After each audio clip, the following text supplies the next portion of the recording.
Meus amados, a paz do nosso Senhor Jesus Cristo, mais uma vez desejando a todos um feliz ano novo. E hoje nós estudaremos a primeira lição do primeiro trimestre de 2026, onde tem como título a Santíssima Trindade, o Deus único revelado em três pessoas distintas. Como é que é isso? Um Deus revelado em três pessoas? Ele é um Deus, ele é uno? Nós somos monoteístas? Nós somos politeístas? O que quer dizer isso aí? Iremos estudar todas essas coisas agora. Abra sua lição, fique com a sua Bíblia do seu lado e iremos dar uma introdução, uma pequena introdução, que realmente as primeiras lições são introdução e curtas acerca de todos os assuntos. Então a lição de número 1, temos como título o mistério da santidade, o mistério da Santíssima Trindade. O texto áureo: este é o meu filho amado em que me comprazo. Está lá em Mateus capítulo 3, versículo 17. A verdade prática, a doutrina da Trindade é central à fé cristã. Um só Deus em três pessoas que coexiste e atua harmoniosamente na obra redentora. A lição bíblica, a leitura bíblica em classe, encontra-se em Mateus capítulo 3, versículo 13 ao versículo 17. Os objetivos específicos da lição: primeiro é explicar a revelação da Trindade no batismo de Jesus. Segundo, mostrar a unidade e a distinção das pessoas divinas à luz das Escrituras. Terceiro ponto, enfatizar a importância da doutrina trinitária para a fé cristã. A palavra-chave é Trindade. A introdução: o batismo de Jesus retrata um dos momentos da revelação divina sobre a natureza trinitária de Deus. Nela, de maneira simultânea, as três pessoas da Trindade se manifestam. O Filho é batizado, o Espírito Santo desce como pomba e o Pai fala dos céus. O episódio fornece uma base sólida para a doutrina da Trindade. Nesta lição, vamos abordar o mistério da Trindade sob três aspectos: a revelação no batismo de Jesus, a distinção e unidade das pessoas divinas e a relevância da Trindade para a fé cristã. Meus amados e queridos irmãos, realmente o assunto Trindade, essa doutrina, ela é uma doutrina que, quando nós estudamos, temos que prestar bastante atenção, porque é um pouco complexa. Nós não iremos compreender ela de maneira plena, mas aquilo que Deus revelou, aquilo que Deus deixou para nós, para nossa compreensão, que está nas Escrituras, nós iremos tentar nós iremos mostrar, para que possa ser compreendido o que vem a ser a doutrina da Trindade. Ela é geralmente, essa doutrina, usada para exprimir duas ideias distintas e até diferentes. Refere-se uma propriamente à tríplice manifestação de Deus e a outra ao seu modo triuno de Deus existir. Então, a definição dos termos Trindade e triunidade, nós iremos apresentar logo essa definição, este conceito, para que possamos entrar na lição. A nossa declaração de fé nos dá esse subsídio, né, que nós professamos também a Trindade. Mas aqui, de uma maneira bem simples, elaborei para que possamos entender melhor. Definição. Veja só, definição. Trindade. Trindade é a manifestação de Deus no Pai, no Filho e no Espírito Santo. Agora, nesses dois termos tem um modo triuno de Deus existir. Eles andam juntos, mas são termos diferentes. A triunidade é o tríplice modo da existência de Deus em três em um. São três deuses? Não. É um Deus em três pessoas. Há em Deus três personalidades distintas e divinas, sendo cada uma igual à outra quanto à natureza divina. Então, no entanto, não é três deuses. Um Deus, três pessoas, cada um com a mesma natureza divina e humana e essência, substância, são iguais. Então, nós observamos uma luz da doutrina da Trindade no Antigo Testamento. Nós veremos algumas passagens bíblicas no Antigo Testamento que faz referência a Jeová, o anjo do Senhor, né? Identificado como Jeová, ou Javé, né? Então, lá em Gênesis 11, 22, versículo 11, o anjo do Senhor apareceu a Abraão. Abraão, bramou duas vezes: Abraão, eis-me aqui. Então, essa definição, né, essa passagem que faz referência ao anjo do Senhor, também nós observamos um pouco, né, o germe do estudo da Trindade. Mas nenhuma passagem do Antigo Testamento explica de uma maneira explícita mesmo o que é Trindade. O Antigo Testamento mostra realmente que são três pessoas, né, distintas, não são três deuses, um Deus, uma só essência. Mas o estudo, se fôssemos estudar a Trindade só com subsídios do Antigo Testamento, não iríamos, né, compreender direito. Mas à luz do Novo Testamento, Agostinho de Hipona, certa vez, ele disse que o Antigo Testamento estava velado no Novo Testamento e o Novo Testamento revelado no Antigo Testamento. Então, nós só iremos ter uma compreensão definitiva, mais clara, mais exata do termo Trindade no Novo Testamento. Agora, é bem verdade que esta palavra Trindade, ela não aparece nem no Antigo Testamento, nem no Novo Testamento. É colocado, é um termo apenas para estudo acerca do nosso Deus uno, né, em três pessoas distintas, mas com a mesma natureza, igual em substância e em essência. Não é um assunto simples, mas que o que Deus deixou na sua revelação dá para a gente entender que tem um Deus Pai, que tem o Deus Filho e tem o Espírito Santo de Deus, que é Deus. Então, o texto áureo da nossa lição, da lição bíblica em classe, está escrito: este é o meu filho amado em quem me comprazo. Então, ali realmente, no Novo Testamento, está inaugurando, né, as três pessoas num só momento. O batismo do Filho é evidência de Cristo, que realmente é o Messias. Aí vem a descida do Espírito Santo.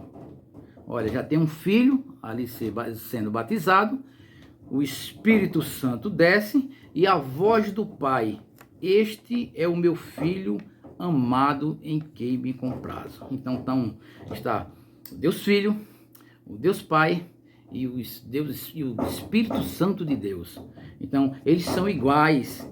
Agora, as funções dele no plano divino redentor é que são distintas. né? Mas todos são iguais em poder, em glória e em majestade. Amém?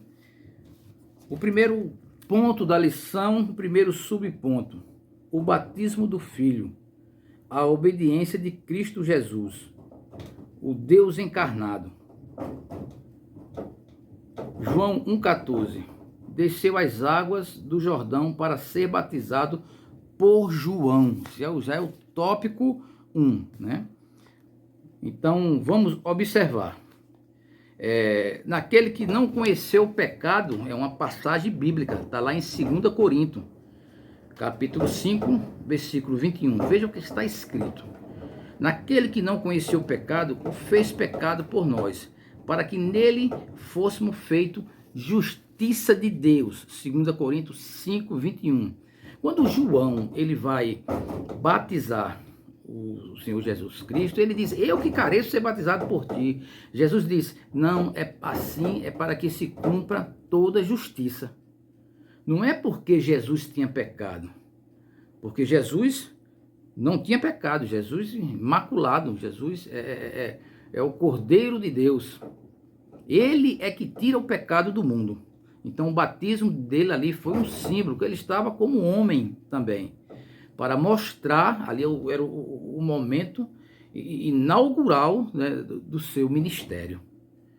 Então tanto que João diz: este é o Cordeiro de Deus que tira o pecado do mundo. Então João, o batismo de João era para o arrependimento. Em Mateus 5,17, abra sua Bíblia e vamos ler. Porque não temos um sumo sacerdote, não, em Hebreus 4,15. Porque não temos um sumo sacerdote que não possa compadecer-se das nossas fraquezas, porém, um como nós, que em tudo foi tentado, mas sem pecado. Jesus passou por tentações, porque ele encarnou, ele 100% Deus, 100% homem. Então, ele sentiu tudo que você sente. Você sente tristeza, você sente frio, você sente dor. Jesus sentiu todas essas coisas. Mas Jesus nunca sentiu vontade de pecar, porque ele é santo, ele veio do céu, ele não necessitava de batismo, mas aquele que foi simbólico para mostrar a sua chegada, o momento inaugural do seu ministério. Lá em Mateus 5,17, ele diz assim, ó: não cuideis que vim destruir a lei ou os profetas, não vim abrogar, mas cumprir. Então ele veio cumprir toda a justiça. Era necessário que ele passasse pelo aquele batismo. Era necessário ele ser ungido naquele momento pelo Espírito Santo. E a voz do Pai: este é o meu filho amado em que me comprazo. Então Jesus ali já está pronto para implantar o reino de Deus aqui na terra. O segundo ponto da lição é a descida do Espírito Santo, a unção para o ministério. Logo após sair das águas, Jesus viu os céus se abrir e o Espírito Santo desceu sobre ele em forma corpórea, como uma pomba, em forma corpórea, como uma pomba. Você pegue a sua Bíblia e abra novamente e vamos ler Mateus 3,16, né? Sendo Jesus batizado, saiu das águas, e eis que se abriu o céu, e o Espírito Santo desceu como uma pomba, vindo sobre ele. E eis que uma voz do céu dizia: este é o meu filho amado em quem me comprazo. Esse é o texto áureo que vai desnortear, vai dar rumo a toda a lição. Então, lá em Hebreus, abra sua Bíblia, não deixe sua Bíblia fechada, capítulo 10, versículo 7, está escrito: e então diz: eis aqui venho, no princípio do livro está escrito de mim, para fazer, ó Deus, a tua vontade. Então, todo o Antigo Testamento, ele aponta para Jesus. O tema da Bíblia realmente é Jesus. Mas isto só é nítido à luz do Novo Testamento. É como se o Antigo Testamento estivesse em um lugar escuro e de repente um refletor muito forte acendesse daquele lugar escuro e você começasse a compreender, você começasse a ver as coisas. Então, a doutrina da Trindade também é assim. Ela está no Antigo Testamento, mas está como um germe. Esse germe ele vai ter um desenvolvimento no Novo Testamento. Abra sua Bíblia em Isaías, capítulo 61, versículo 1 e 2. O Espírito do Senhor Jeová está sobre mim, porque o Senhor me ungiu para pregar boas novas aos mansos. Enviou-me a restaurar os contritos de coração, a proclamar liberdade aos cativos e abertura de prisão aos presos, a pregar um ano aceitável do Senhor e o dia da vingança do nosso Deus e a consolar todos os tristes. Então, esta profecia que está escrita em Isaías, capítulo 61, versículo 1 e 2, ela vai ter o seu cumprimento.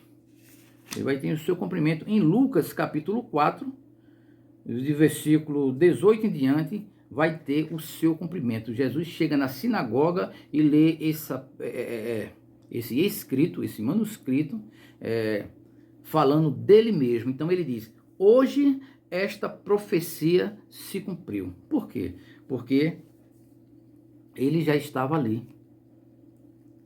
Ele já estava ali para dar solução àquilo que o homem não tem condições, não tinha condições de solucionar.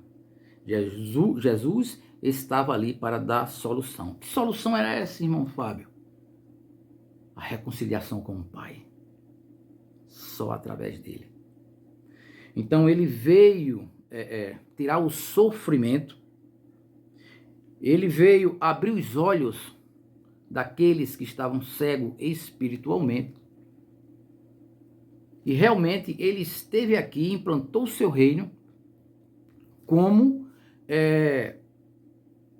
o plano divino redentor de Deus. Esse é o processo.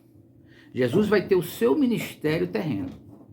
Mas quando ele terminar tudo que ele tinha para fazer, quando ele terminou tudo que ele tinha para fazer, aqui na terra, ele glorificou o Pai e pediu para que o Pai glorificasse a si mesmo, com aquela glória que ele tinha antes que o mundo existisse. Jesus é eterno.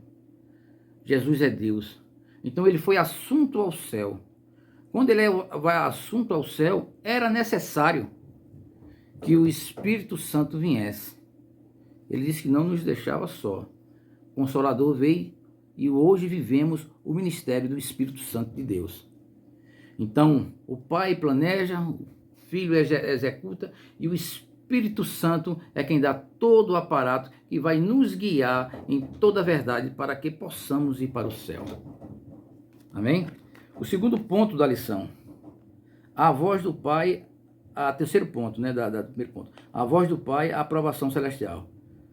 Por fim, uma voz audível do céu proclama: este é o meu filho amado em quem me comprazo. Trata-se de uma declaração solene e pública. Foi solene e foi pública essa declaração. Este é meu filho amado em quem eu me comprazo. Então, neste momento, dessa declaração tão importante, dessa declaração de Deus, aqui há a manifestação realmente da Trindade. O Pai fala, o Espírito Santo desce e o Filho está ali sendo batizado. A sinopse da primeira lição, sinopse. A revelação da Trindade no batismo de Jesus confirma que o Pai e o Filho e o Espírito Santo coexistem eternamente e atuam harmoniosamente na obra da redenção. Então, cada um tem a sua função no papel da obra da redenção. Vamos ver o ponto 3. Leia Isaías 42:1. Abra sua Bíblia. Você tem que acompanhar lendo a Bíblia, senão você não vai entender. Nós temos que ver os versículos. É bem verdade que aqui é apenas uma introdução, mas temos que ler alguns versículos. Isaías 42:1. Eis aqui o meu servo, a quem sustenho, o meu eleito, em quem se compraz a minha alma.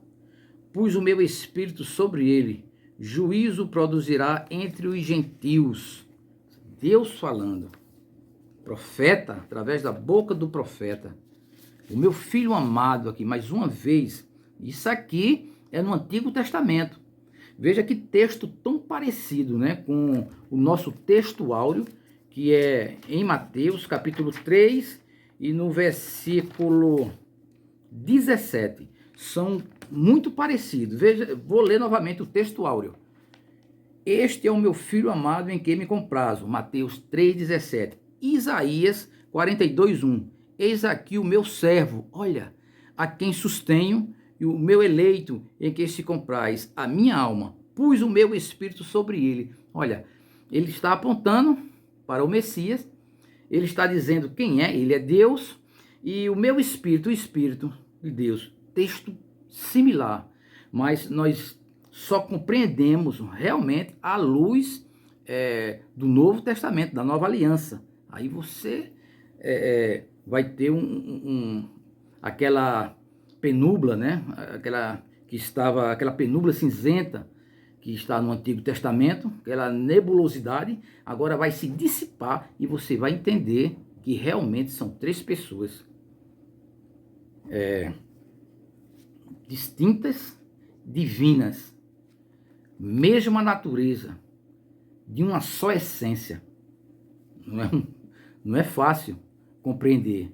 Nós compreendemos em parte, porque até aqui que nos foi dada esta revelação. Então a gente não pode ir além daquilo que a Escritura não fala. Quando a Escritura não fala, a gente se cala. Ponto 2. A distinção e a unidade das pessoas divinas.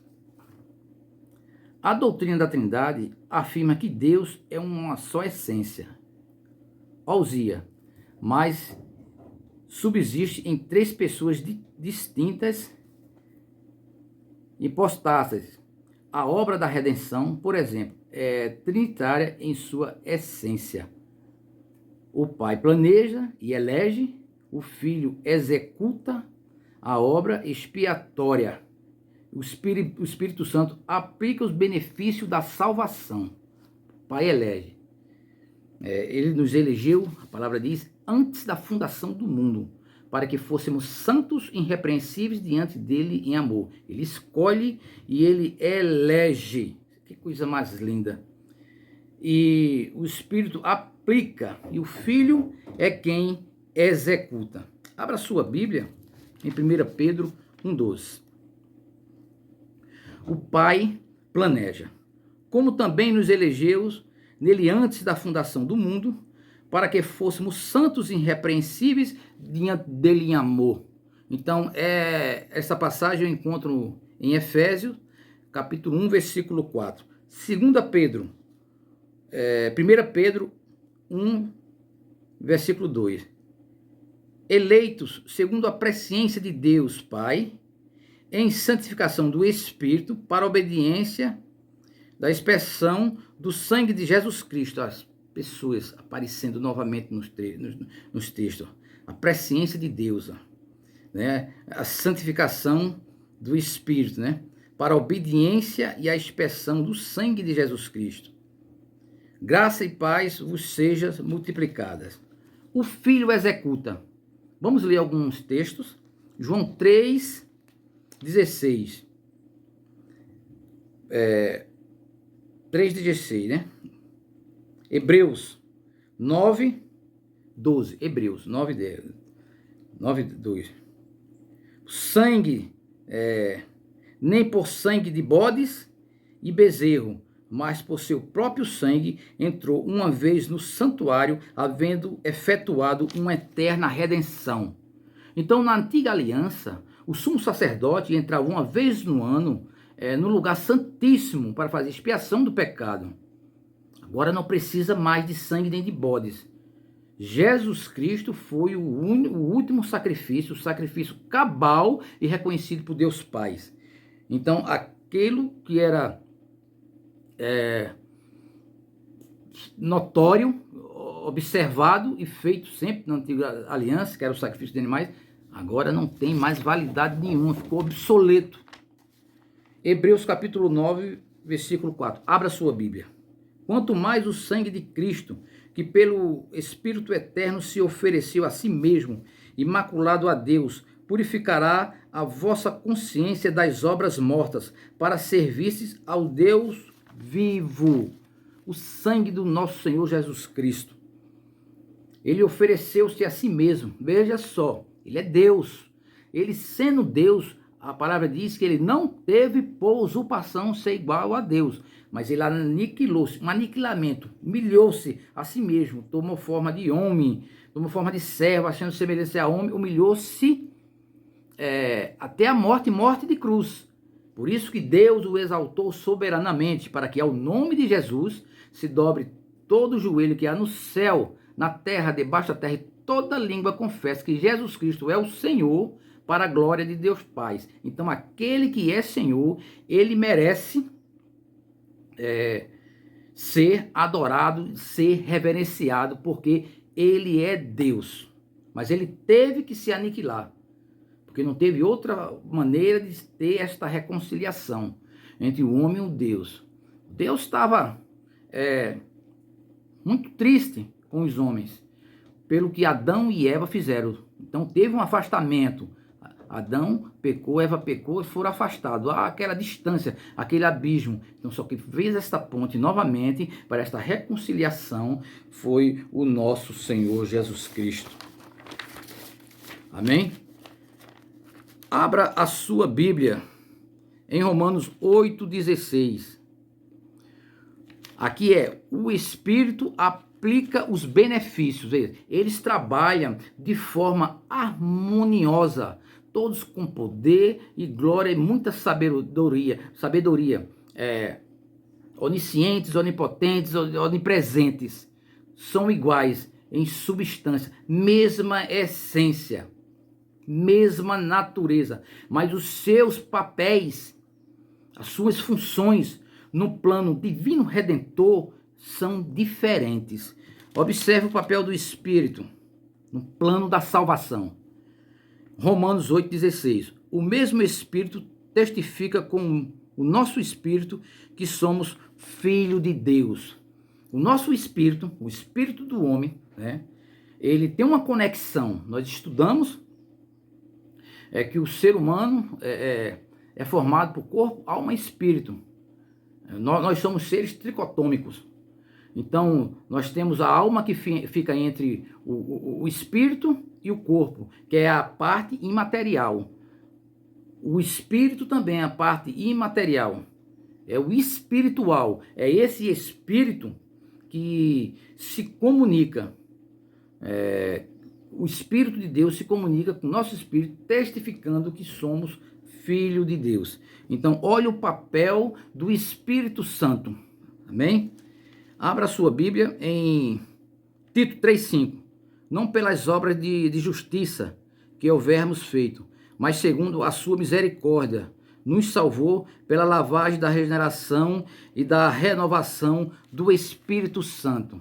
O Espírito Santo é o qual, na dispensação da graça, está nos guiando em toda a verdade. Realmente ele tem esse benefício, de nos ajudar no nosso processo de santificação, de regeneração. Em Gênesis, vamos ler, nós observamos que no Antigo Testamento tinha alguns textos que fala como se tivesse no plural, que tivesse mais duas. O próprio termo Elohim está no plural. Então No princípio criou Deus, então já é o plural, céus e a terra. Como diz assim, ó, façamos o homem nossa imagem conforme nossa semelhança. Então, observamos aqui que há um plural. Então, a Trindade, ela está ali neste texto. Naquele texto de Gênesis 3, 22. Então disse o Senhor, eis que o homem é como um de nós. Olha o plural também aí. Isso não é plural da majestade, não. Isso não quer dizer que ele está falando com os anjos, não. Nem com a sua criação, não. Aqui é realmente a Trindade. Lá em Gênesis 11, 17, eia, desçamos e confundamos ali a sua língua, para que não entenda a língua do outro. Gênesis 11, 17. Olha, eia, desçamos, plural, novamente. Não é plural da majestade. Não é Deus falando com os anjos, nem com a criação. Porque o nosso Deus, ele é triuno. 3 pessoas em uma. Mesma essência, mesma substância, igual a natureza, poder e glória. No Antigo Testamento, foi embutido na cabeça dos israelitas o monoteísmo, que realmente é a doutrina correta. Mas tem uma oração lá em Deuteronômio 6,4, escuta, ó Israel, o Senhor nosso Deus é o único Senhor. Jesus Cristo ratificou isso lá em Marcos 12, 29. Então, Deus tinha que dizer, essa palavra de Deus tinha que ser falada, tinha que ser comentada para que todo o povo ouvisse, porque era um povo politeísta, os seus vizinhos eram politeístas, eram idólatras. Então isso foi se firmado na cabeça do povo israelita de uma maneira tão firme que até hoje muitos judeus não acreditam que Jesus já voltou. Então, não é Deus falando com os anjos. Não é Deus e a criação. A majestade de Deus, o plural da majestade, não é Deus. E também não é uma visão politeísta. Desçamos. Não é uma visão politeísta. O nosso Deus é um. Jesus disse, eu e o Pai somos um. Eu e o Pai somos um. Então, no tópico 3, vamos para o tópico 3 da lição, para concluir a nossa... Tópico 3. A relevância da Trindade para a fé cristã. Desenvolvimento doutrinário. A doutrina da Trindade não é uma elaboração tardia da fé cristã. Ela emerge da Escritura como de revelação progressiva do Deus vivo. Então Deus se revelou de várias maneiras. A natureza é uma forma de Deus revelar. Deus se revelou a pessoas, a grupo de pessoas, mas aqui Deus está se revelando. E ele fala pela boca dos profetas. Então, temos algum texto que eu já falei, Deuteronômio 3,4. Escuta, Israel, ó Israel, o Senhor Deus é um Senhor. O único Senhor, é uma revelação de Deus. Sua plena compreensão foi definitiva nos primeiros séculos da igreja. O concílio de Nicéia foi muito importante para essa compreensão da doutrina da Trindade. Este concílio ele aconteceu em 325 depois de Cristo. Proclamou que o Filho é da mesma substância. Homoousios, a palavra é difícil, mas quer dizer a mesma substância do Pai, condenando a ideia de que ele fosse uma criatura exaltada, que Deus fosse uma criatura, que Jesus fosse uma criatura. Jesus não foi criado. Jesus é Deus, incriado. Ele é eterno. Ele coexiste com o Pai, mesma essência, igual em natureza e substância. Assim também o Espírito Santo. O Concílio de Constantinopla também, 381, completou a formulação trinitária ao afirmar a divindade do Espírito Santo. Existiu várias heresias acerca desta doutrina. Tinha pensamento, corrente teológica, que não acreditava que Jesus era Deus. Ário foi um grande, inclusive esses concílios foi para refutar, né, as ideias arianas, o herege. Então, abra sua Bíblia em Efésios 2,13. Mas agora em Cristo Jesus, vós que antes estava longe, já pelo sangue de Cristo, chegasse perto. Agora estamos mais perto de Deus. Realmente estávamos distantes. Mas agora, pelo sangue de Jesus Cristo, aquilo que Jesus Cristo fez na cruz, aquela morte substituta no Calvário, foi que nos deu essa oportunidade de entrar também no Santo dos Santos. Jesus hoje ele está além do véu, ele está à destra do Pai, mas vivemos o ministério do Espírito Santo. Então as três pessoas, elas são distintas e iguais e divinas. Agora, há uma diferenciação no plano divino redentor. Agora, a essência e a substância são a mesma. A triunidade de Deus, 3 em 1, não é 3 deuses, é um só. Né?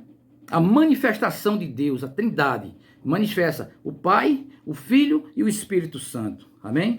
Efésios 2,18. Porque por ele temos acesso ao Pai em um mesmo Espírito. Através de Jesus Cristo, nós temos acesso ao Pai pelo mesmo Espírito. Então, para a minha salvação, para a sua salvação, então, tem o trabalho do Pai que elege. Ele nos elegeu antes da fundação do mundo para que fôssemos santos e irrepreensíveis diante dele em amor. O Filho executa a obra e como executou bem feita. Ele, sendo Deus, não teve por usurpação ser igual a Deus. Ele humilhou-se. E tem gente que quer ser tanta coisa, né? Deus humilhou-se para você sermos salvos. Abra sua Bíblia em 1 Coríntios, capítulo 8, versículo 3. Já é o tópico 3,2 para nós concluirmos.